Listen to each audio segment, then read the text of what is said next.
What's up guys, Ghost here, back with another jet tutorial, and today we're going to talk about target prioritization and analysing the battlefield. Now a lot of people think staying alive in the jet and doing well is about being a great dogfighter and having good aim, and those things definitely help you and are important factors in their own right, but for me, prioritizing the right targets, getting to know your enemies, and simply knowing where, when, who, and how to engage is perhaps the number one thing that will keep you alive.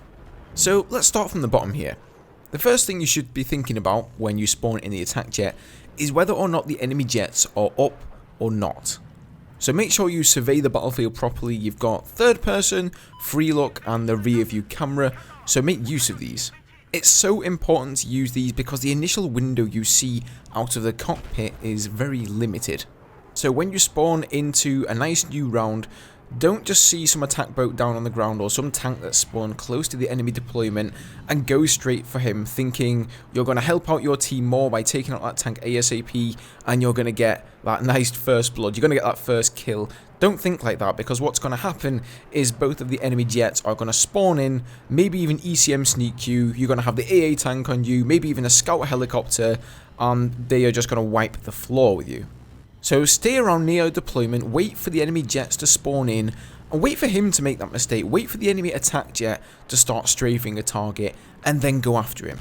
Now if both jets are up, if in doubt, always go for the stealth jet first, because he obviously has a significant advantage over you in the attack jet. Unless you know that the attack jet is a significantly better pilot, you will have times where the enemy attack jet pilot is very good, you know that, he keeps on respawning in the jet, and maybe that's the only good pilot you have. So in those situations you may want to change things up, but usually you always want to go for the stealth jet first. If you can manage to take him out by yourself, then you have a pretty much equal chance against the enemy attack jet. Now one other thing to bear in mind whilst dogfighting attack jets is don't get too close to the ground and beware of the MAA, especially if it's close to the beginning of a round, if it's a map where the AA is going to spawn at deployment, even if it spawns at a flag and people are going around the map and capping flags, you don't really know if your team or the enemy team are going to grab hold of that initial AA tank, so try not to dogfight too close to the ground if at all possible. Alright, so let's say you take out both of the enemy jets, or maybe you've gotten into a round midway through, one of the jets was alive and you killed it. Something you need to know about jets is that they are on a 90-second respawn timer. So you have this little window, basically, when you kill a jet of 1.5 minutes, where you can go killing the enemy team without the enemy jets bothering you.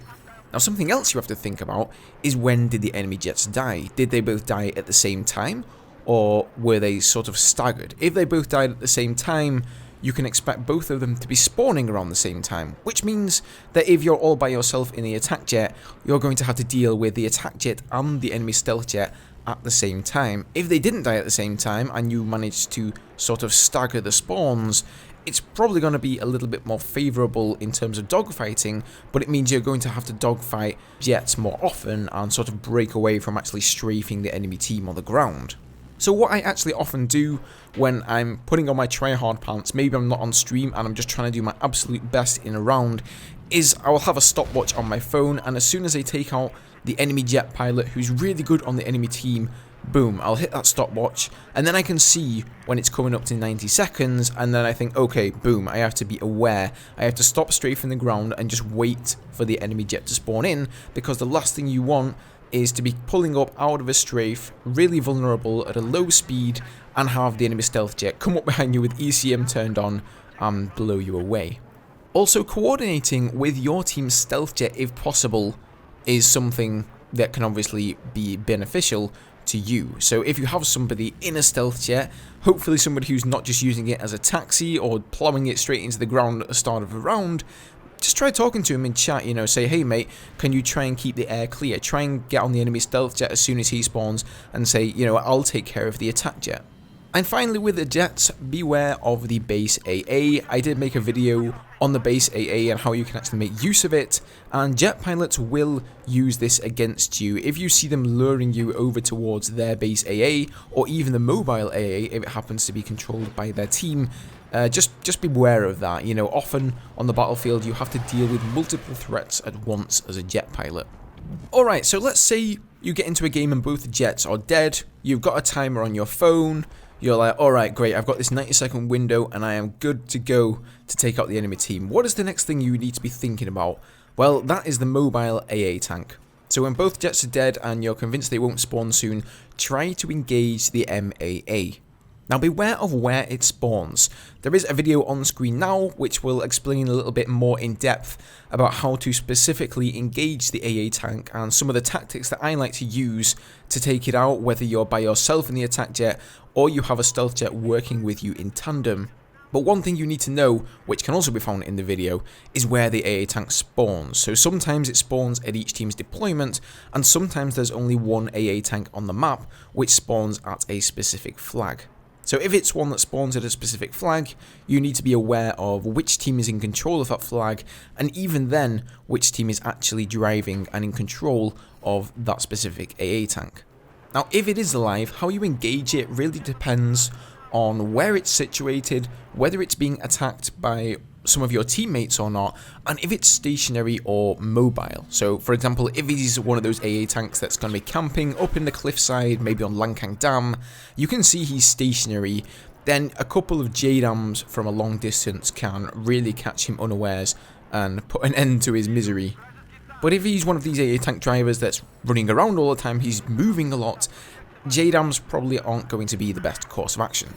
But again, I would really recommend checking out the specific AA video that I made for more detail about that. So, if you successfully manage to take out both of the enemy jets and made sure that the MAA is dead, you're doing pretty good now. You're going to be able to hopefully start strafing the enemy team and really causing them some major problems and wreaking havoc. But the next targets you're going to want to prioritize are the helicopters, and that includes the scout helicopters, the attack helicopters, and the transport helis. So do not underestimate the scout helicopter's miniguns. Those things will destroy a great jet pilot in a split second, and especially if they have a repairman in the scout heli as well. Also be extremely aware of head-ons. Never go head-on with a scout helicopter because his miniguns will rip you up much quicker than your 30mm will be able to kill him. So avoid head-ons altogether, try and engage him from the side, wait until he's engaging a target on the ground, and also beware of his heat seekers. If it's not his miniguns, he has heat seekers, which maybe by themselves can't really take you out, but if you're in mid-strafe, he can of course hit you with a heat seeker, which can cause you to crash into the ground. He can hit you with one if you're dogfighting an enemy jet, and it can, really put a crimp in your plans. So you still have to beware of scout helicopters, even though they're perhaps not the best pilot in the world and not the best aim with the miniguns. Attack helicopters are significantly less worrying than scouts, but they still have heat seekers once again, which, of course can still put a crimp into a dogfight. And then we also have transport helicopters. These can wreck you. They're pretty slow, pretty unnimble, and if you approach them from the side or the back or the above them or even below them, you're pretty much guaranteed to take them out in one strafe. They're slow, they're very big and easy to hit. However, if they do have a good gunner on the side, those miniguns will do a lot of damage to you. They did get a buff somewhere around the time that the Naval Strike DLC came out some many months and, well, probably even years now ago.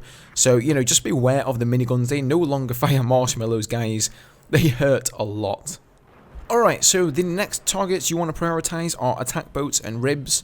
Obviously, these don't exist on every map, but they are on quite a lot of the maps, specifically on Naval Strike, and then you have some of the maps like Parasol Storm. You've got them on Hainan Resort. So yeah, attack boats and ribs can be troublesome on some specific maps. Now be aware of the attack boats. Those are the ones you want to go for first of all, and especially be aware of the ones that have secondary gunners, because once again those miniguns, the same miniguns that are on the transport helicopters, will absolutely destroy you. They do a serious amount of damage, and the main driver's burst cannon really hurts as well. So a good driver and gunner working together can take you out easily if they spot you trying to strafe them. They also have APS, which really works well in their favour. Often what they'll do is bait you into a strafe, you start firing them, and then when they get pretty low on armour, 30 or 40%, they'll pop APS. There's nothing you can do, you're really close to them by this point, and you have no option but to pull up, and and that nasty burst cannon will just finish you off. Now one tip here is actually to try to strafe the gunners on the back of the boat whilst you hit the boat. So the gunners on the back are exposed, you can hit them pretty easily.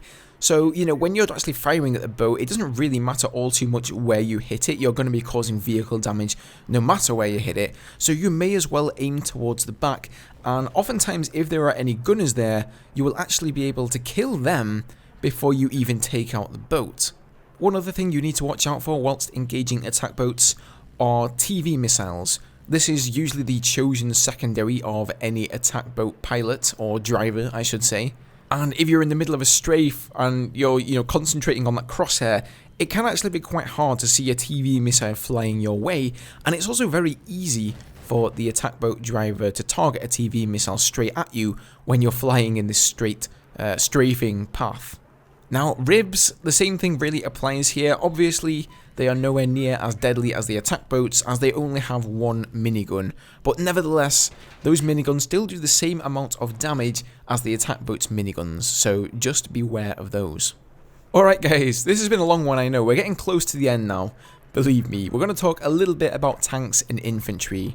So if you've taken down the enemy jets, you've taken down all of the helicopters, you have dealt with the attack boats and any rib boats, oh, and of course let's not forget the AA tank, then what's really left? Well, on a lot of maps such as Gullmud Railway, you'll be spending the majority of your time taking out tanks and LAVs, and then if you've dealt with all of those, you'll be going after infantry.